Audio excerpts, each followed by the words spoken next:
must close your eyes and dream.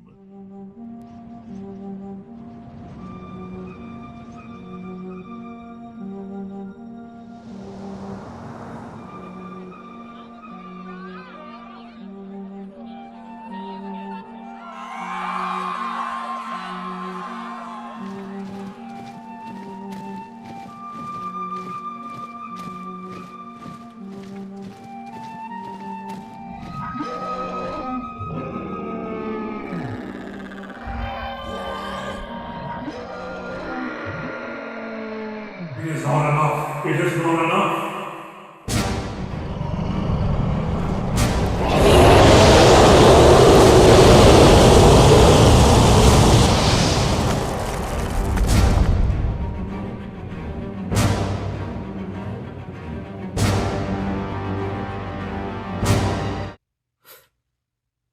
Okay.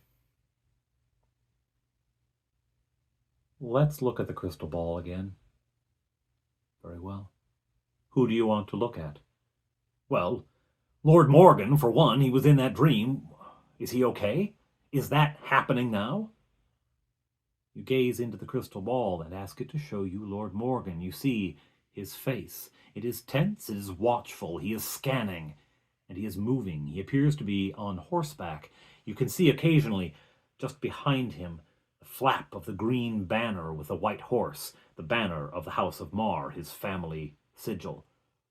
He is on patrol, perhaps? Okay. What about Bargle? Bargle? You see him, his face intent, studying, reading. Of course, it's morning. He's studying his spells for the day. Maybe. What about Captain Thalion? How close is he? If they're about to be attacked down in Achahd Mar, how close is the elven army to come to help? You see his face, grim and set as it always is, walking clearly through a forest. That is it.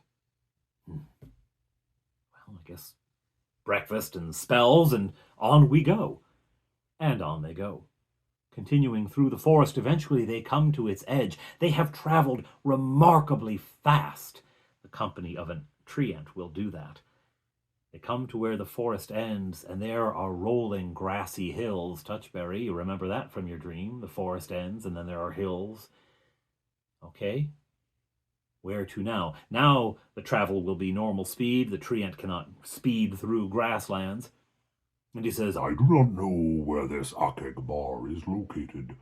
Where are we? Well, you can see a cluster of mountains, a small clump of mountains relatively close. This is the southern end of the mountains, which begin in the north and shoot down and for a while become the hills, but re-establish themselves as some harder peaks that stand as the north side of the gap that separates Strathunwyn in the west from the great grasslands and the Hobgoblin Empire to the east. There are the Sentinel Mountains. All right, so I know Achahd Mar is past that, says Fleetwood. I know it's past that and south, so we should aim for those mountains. We'll hit those and then keep going south. Very well, let us go. They begin walking through the hills. Now, of course, this involves going down and up and up and down. At one point, they come down, and Fanghorn says, I can smell water. I must drink. You may drink too. They come into a valley where indeed a small creek is running. What is there at the source of the creek, where it comes out of the ground? It seems to be a broken ring of stones, like a well stood here. Touchberry is alert. He begins looking, and sure enough, he finds the remnants of halfling homes set into the hills. Now, ruined. Their interior spaces largely collapsed. Walls set into the hills that once defined the edge of the home. Other things here and there, hitching posts, old hitching posts, still lost among the grass, but still there. Eventually, he finds a halfling home with an open door. It has not collapsed. Fanghorn has gone to the creek and sunk his toes deep into the ground to drink of the water. Should we go in? Yeah, let's. In they go. They discover an empty chamber. It was once a cozy home, now long, long abandoned and dilapidated. At the far side, a skeleton. Halfling-sized skeleton. Okay, approach carefully. There are no signs of any trauma. There's no sign of the means of death. They are beginning to put things together, though, and they say, green dragon. Green dragon, that was the dream. A green dragon attacking. That's why this halfling inside shows no sign of any trauma, but is dead. Chlorine gas. This room has 2 passageways to either side and 1 door just beside where the skeleton is. Bob Johnny goes to one passageway, Touchberry to the other. Fofire is watching at the door to see if Fanghorn finishes drinking and then just takes off, because he kind of does that kind of thing, while Fleetwood checks the door. Bob Johnny, I see you hear a slight scrabbling sound in the darkness beyond. Your infravision doesn't pick up anything, but somewhere in that direction, something is moving. Okay, guys, let's be quick here. Fleetwood tries the door. I say the handle comes off as you turn it. The door just crumbles to dust. There's no substance left to it. This is very old. Okay, I push aside what's left. A small room beyond. Shelves line the walls.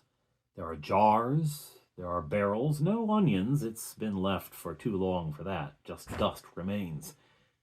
Boxes. This was a storage room. It was the larder. It was just general storage. On the wall, you see hanging a rusty shield, halfling-sized, and beside it, hanging from a peg, a sling. The leather of it in perfect shape. This is always my tip to say, this is magic, It should be all corroded. It should be, you should have rotted away, but it's still in perfect shape. It's magic. Okay. He takes it down, and I say at the pocket of the sling, there is engraved a rune. You recognize it as a halfling mark. Okay, I'm going to show this to Touchberry. Before you get a chance, Bob Johnny, the scuttering comes closer. Something approaches. All right, guys, get ready! Out from the passageway emerge 2 giant lizards.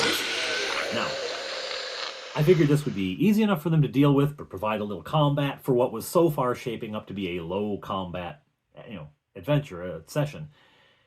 But Bob Johnny, Ring of Animal Control, he can control 1 giant animal. He sends 1 right back to go have a nap. Go back and sleep. Around it goes, and Fleetwood webs the other one. So, didn't involve much, but then they say, let's get out of here. Now, I had other stuff in this old halfling home that, would explain the history of the place, etc., but they're not interested. Let's just leave. Right? They don't know what else might be down these hallways. They've been having a tough time with combat lately, so let's just go. They come out, and Fanghorn is indeed finishing up. They fill their water skins, and they proceed. The sling, throw it in the bag of holding, don't look at it again. They continue on for the rest of the day. It is nearing evening when they see a thin line of smoke arising somewhere over the hills. What's that about? Let's go check it out. So Fanghorn, Fofire, and Bob Johnny stay down in the valley while Fleetwood and Touchberry ascend the hill to look. What are they looking at? Because they were following the valley so that it wasn't... Fanghorn was like just going up and down the hills. So they finally convinced him to try to use the low places because he could climb that, but it's not easy on them. So they go up to take a look. They reach the crest of the hill and they spot 2 hobgoblins on the next hill over. The hobgoblins spot them, and 2 arrows come singing across the valley. The hobgoblins want initiative. Fleetwood is struck by one of them. The other arrow goes wild. Fleetwood is hit. Not a lot of damage, but ouch. He sends back magic missile. 3 missiles into 1 hobgoblin. Dead. Dead. Falls over dead. They can't hear its cry of pain from this distance, but it falls over dead. The other one turns and, pulling a horn from his belt, begins to blow it. They do hear that, and so do the hobgoblin's friends, no doubt. He goes down the hill the other side. Now, those hobgoblins had not seen Touchberry, because Touchberry, halfling, sneaking about, and they said we're going to be real cautious, right? Well, elves out in the grasslands, no, you're not going to be able to sneak that well. The halfling was invisible, right? If they just sent Touchberry, they would have been in better shape, but Fleetwood went up too. At any rate, down they go the other side. Now, Touchberry says, I'm going to kind of hang out up here, and then if they come into this valley, if they come around, the valley edge, then I'll be able to attack them from the side or the back. Great. Fleetwood goes down and alerts the rest, and they prepare for battle. It's not long they begin to hear the sound of the cries and the screeches of the orcs as they near that valley, and they come around the curve. The end of it kind of turns to the right. They come around that curve. Orcs, hobgoblins, and leading them, a hobgoblin astride a Thoat. I got some of these minis from Dirty Basement Terrain from Lawrence.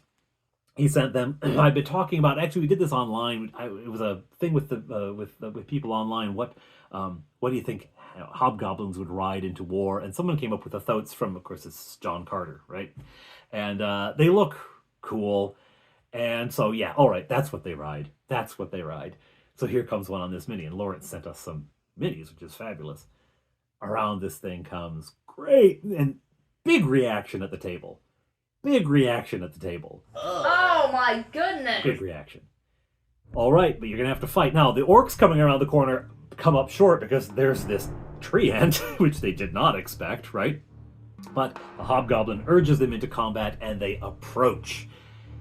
Fleetwood casts Phantasmal Force, and he casts Phantasmal Force to create a small green dragon, the one they saw when they fought Silverian, the one that Silverian turned into. Remember, he has to have seen the thing. He has to be able to create something that he's seen. He's seen a small green dragon now, so a small green dragon appears. I think he just wanted me to get the mini out again because he likes the mini. It's a big day for minis at the table. So out comes this green dragon.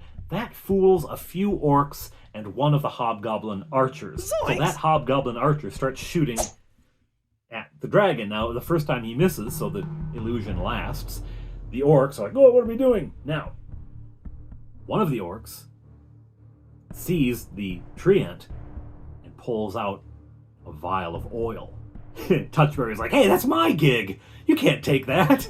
But he's preparing a vial of oil to throw at Fanghorn, because that would be the best weapon against a walking tree. Combat is engaged. Touchberry comes down after the hobgoblin archer who saw the dragon.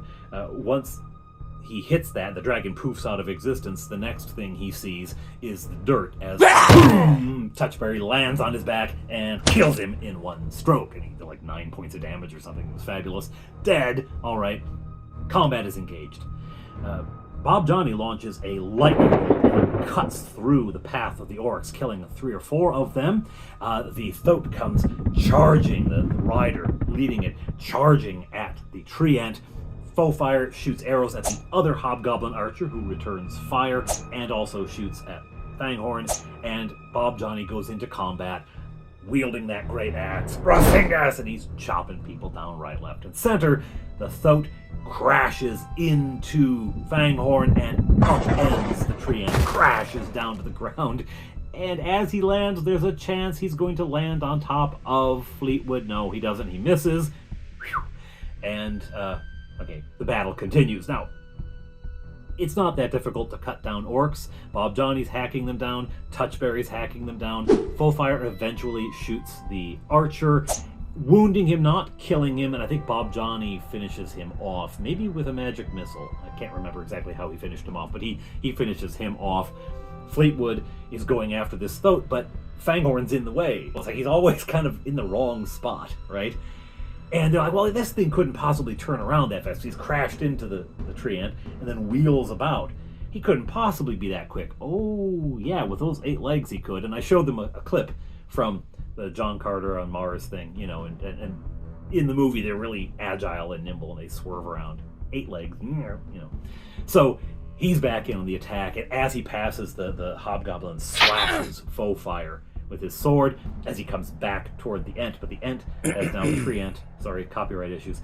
The treant has now gotten up and 2-fisted attack. One misses, but one hits. Boom! The Thoat is just knocked aside, the rider almost thrown. And the rider looks around, and he realizes, as hobgoblin leader, he looks around, he realizes most of his troops are either dead or injured. He's out of there. Tactical retreat, you don't lose more troops. If you're not going to win, you don't risk more troops. Out he goes. Well, he's running away. As he passes Touchberry slices at the rider. Now, yeah, does the geography of that work? How does he get to the rider on top of something that big? You know what? Touchberry is suffering what a lot of old school fighting types suffer, a widening gap between themselves and the magic users in the group, the spellcasters, right? Their abilities are getting further and further apart. I do have a solution in mind for that, which will come in a little bit, but so he's already starting to feel like, what am I doing here? So I'm like, yeah, you can hit him. I'm not gonna take that away. So he slices and he gets the hobgoblin and cuts him down. The Thoat continues to run, but then Bob Johnny shoots another lightning bolt and takes down Thoat. Phew. That's where we ended. I figure a big set-piece battle would be a good place to stop the whole thing. They're injured. They have some injuries. It's nothing terrible. None of them were hit for too much, except for Fanghorn, who really got clobbered by that Thoat charging him into him. But yeah, that's where we end it, and they're going to continue on down to Achahd Mar. Hopefully, they're in time.